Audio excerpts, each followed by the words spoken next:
I'm Andrea Giles, and you're listening to the Heal from Infidelity podcast, episode number 120, Courage Inspired Action.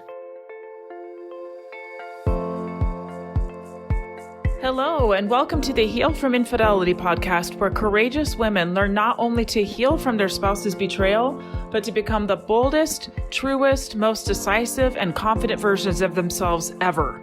If you know there's more for you than the life you're currently living, but don't quite know how to get there, you are in the right place. Stick around to learn how to create a life that will knock your own socks off. Is it possible? It is, and I'm here to show you how. I'm your host, Andrea Giles. Are you ready? Let's dive in. Hi, friends. Before I get into it today, I have to say, I hope you bear with me during the audio of this week's podcast. I'm on the road. I'm traveling with my kids, taking them to the family reunion of their dad who passed away.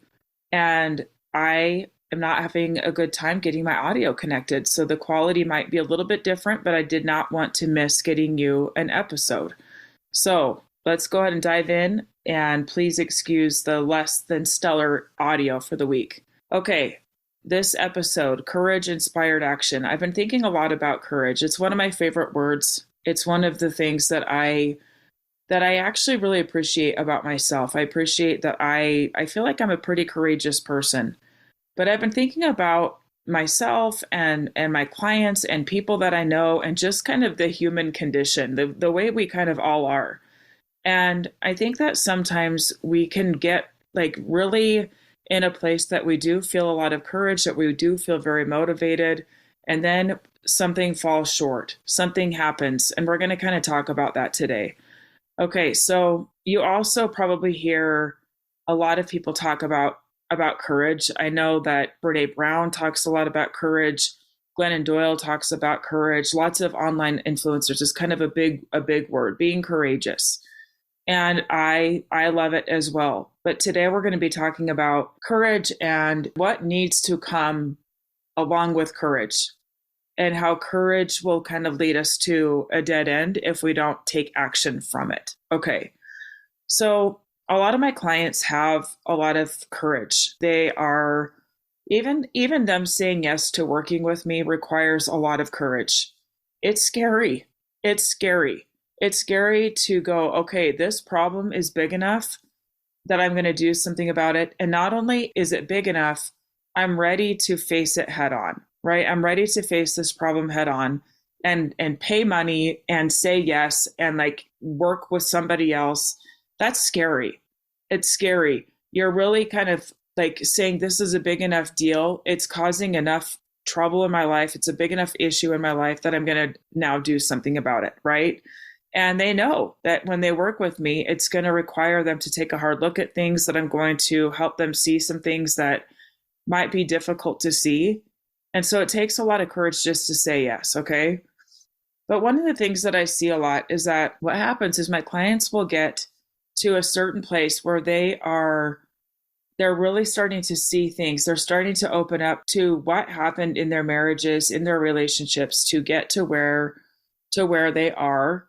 And there's something that has to happen next. I'm going to give you an example, a client example. Okay, so one of my clients, she has been working with me for a little while, and she has struggled a lot with accepting the infidelity. That's kind of been a big thing for her, is that she's just so angry that it happened. She's so embarrassed that it happened. She's so mad. She is still in just disbelief that the deceit went on right under her nose, that he had no intention of telling her, that it went on for a little bit. She's just so mad about it, that he would be willing to jeopardize their relationship, to jeopardize their family, right? Just so much anger about the fact that he was even willing to do it in the first place.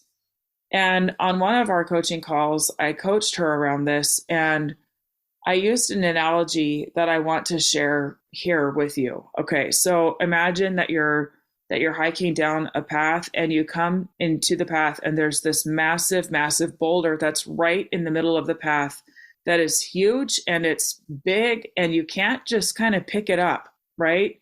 You can't just pick it up and move it. And it's not super easy to just get around. It's kind of right in the way, blocking the road, and there it is. And you can see a little bit beyond like of where you're trying to go. You know that you want to get there.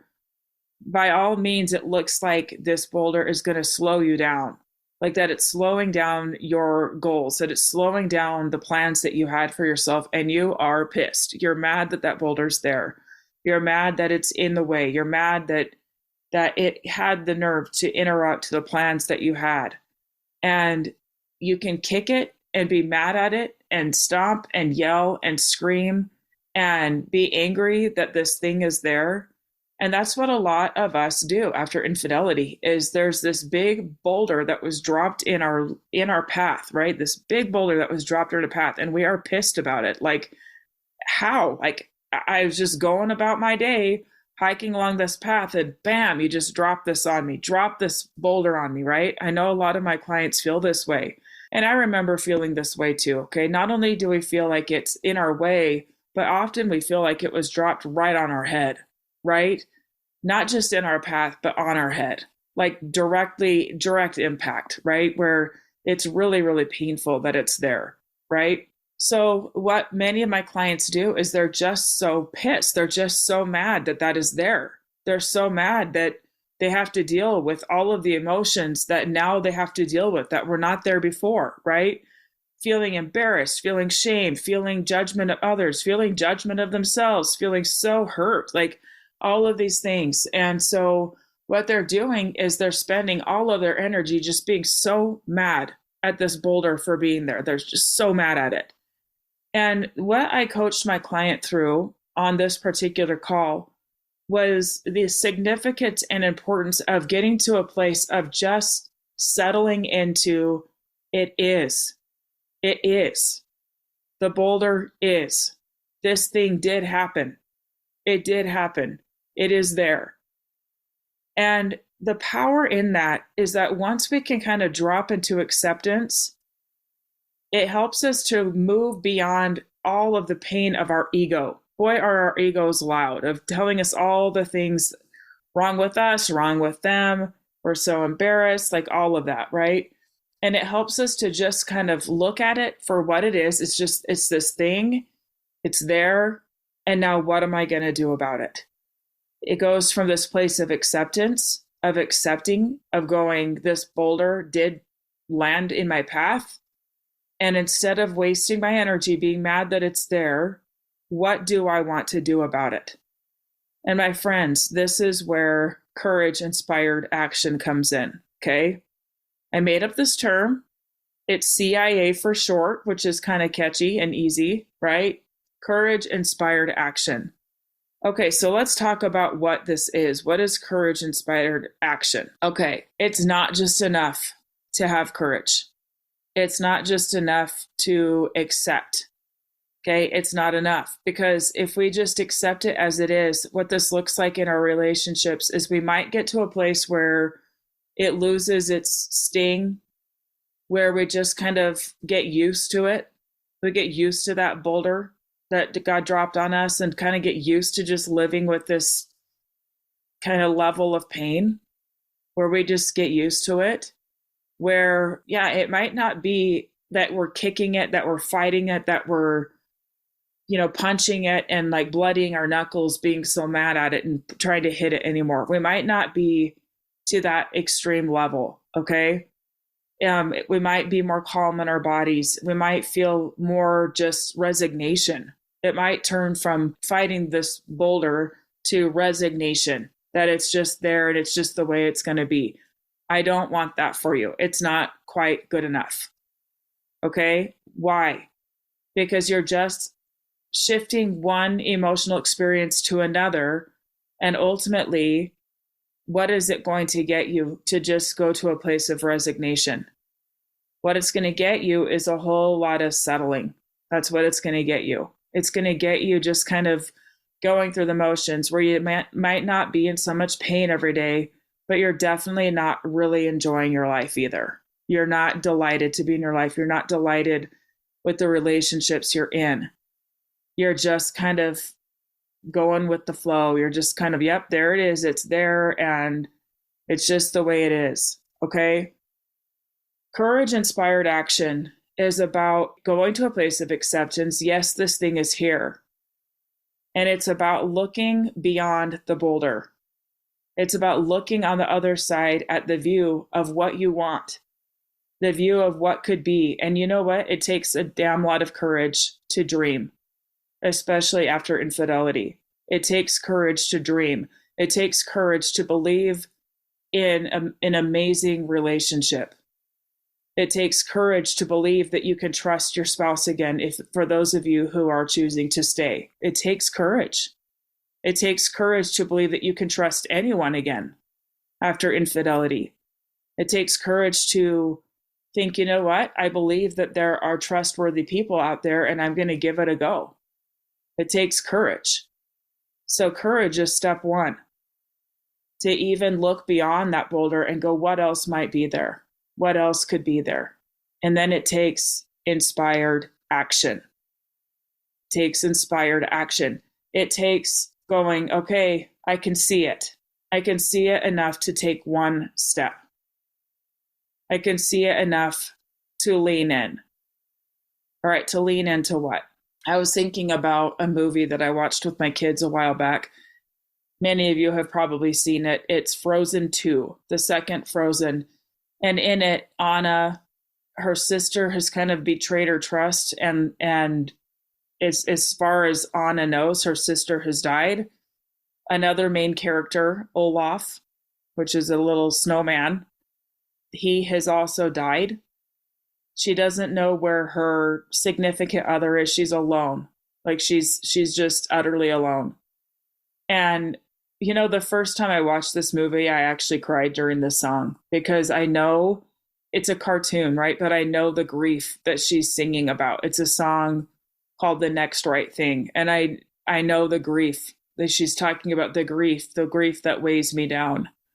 And I remember that. I remember that intense burning grief. And the name of the song is The Next Right Thing. And in the song, she talks about getting up and just doing the next right thing. She doesn't know what the outcome is going to be. She doesn't know, but she knows to do the next right thing. Courage inspired action is a lot like that, where we are looking at the situation that we don't love, right? We are starting to accept that it is there. And rather than being mad at it for being there and wasting a lot of useful energy being mad at it, we are looking at what can be done. We're looking at what can I do here? What's one thing that I can do? I can say that for me personally, something that a question that I ask a lot when I am feeling like I'm up against a dead end is, what's one thing I can do? What's one thing that I can try? What's one thing I haven't tried yet? Sometimes I have, just like the rest of you, frustrations or things that seem extra challenging, things that I feel discouraged or overwhelmed about. And what helps me get out of that is looking at what's one thing I haven't tried. And I can actually honestly ask myself, Andrea, have you tried everything? Sometimes I'll even get out a pen and paper and write down the things that I have not tried. And there's often a very long list. There's often many things that I haven't tried, that I haven't considered. And so asking what one thing that I can try can be very, very helpful and can give me a job for my brain, give me something to do, an inspired action, an action to take.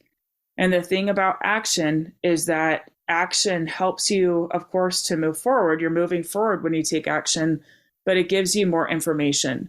Something that you've probably heard me say before on here is that action brings clarity. When we take action, action brings us more clarity. It helps us to see. So if you think about that boulder, if you are starting to think of an idea, something about getting around it, going over it, a way to move it, things like that, from a view of looking on the other side of it and seeing what's possible on the other side of it, what's going to happen is you're going to start taking some of those steps forward. And either you're going to learn, you know what, that didn't work so well, or you're going to learn what does work.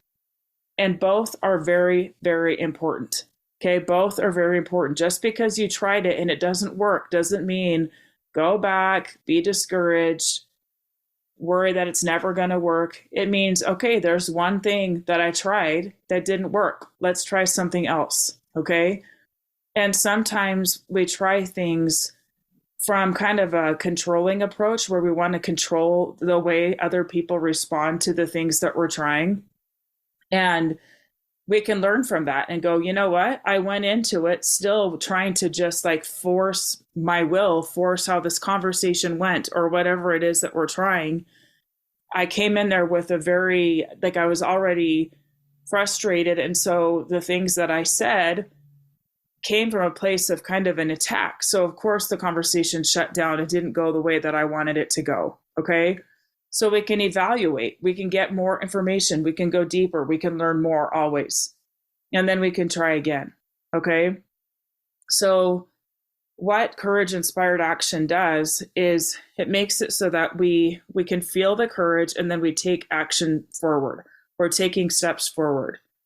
And often if we're looking at it and not getting the results that we are hoping for, if we're taking the action and still not getting the results we're hoping for, it just means that we need to go back, evaluate, and try again. Okay.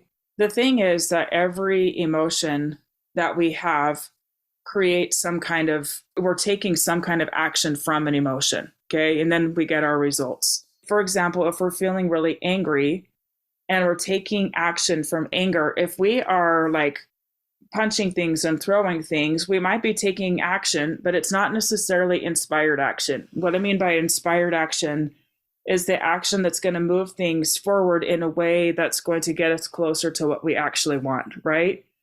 Now, anger isn't the problem. Sometimes what anger does, sometimes the inspired action is to set a better boundary. Sometimes it is to say no. Sometimes it is to have a very bold conversation with somebody from a place of anger, but it's very clear in our mind what it is we're standing up for. Okay, we're going to get a different result than if we are angry and, swinging and reacting to our anger rather than taking inspired action from it. Okay, so back to this particular client. This client was working through getting to a place of acceptance, accepting that it did in fact happen, accepting that it is part of their story now.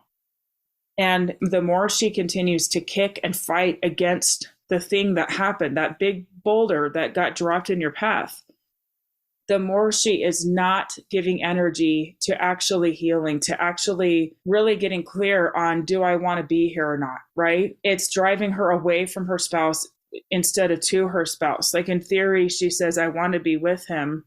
I want to be with him. I want this to work.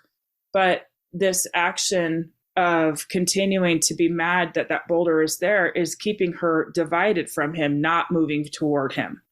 So her next step was to try to lean into him, to lean into conversations that will help them build this new connection where they can work together to create the thing that they want on the other side of that boulder. For all of us, forevermore, there is no changing this thing that happened in our lives. There is no changing that infidelity occurred. It is there. As much as we might hate it, right? It's always going to be there. But there is something really powerful about taking courage-inspired action that actually helps the thing that got dropped on us, this infidelity, to lose its impact. It does not stay as big in our path. It's like it shrinks. It doesn't stay as powerful. It doesn't take as much space as what we initially thought it would. Over time, it's just kind of a thing that's there. It's just there. It's part of the story. It's there, but it's not all you see because there's so much more to the landscape. There's so much more. It's just this thing that sometimes brings up a painful emotion, but mostly it's just this thing that's there, that's part of your history, but that no longer controls you, that no longer takes up unnecessary space. Okay, so to wrap this up today, this is going to be a little bit of a shorter episode. To wrap this one up today, I want you to think about what's one thing you can do. What's something that requires your own courage-inspired action. One thing, what can you do that you have not yet done? What are you wasting time kicking against, wishing it would be different? And what would change if you accepted that it is, and then decided to remember that there's good things on the other side and what it might look like to walk towards those things? Okay, my friends, that's what I have for you today. I appreciate you being here, and I'll see you next time. Take care. Thank you for listening to the Heal from Infidelity podcast. If you would like to be kept in the know about upcoming free classes, new podcast episodes, and other ways of working with me, go subscribe to my weekly email. You can subscribe at andreagiles.com/lies-about-infidelity/. Again, it's andreagiles.com/lies-about-infidelity/. I will see you next time.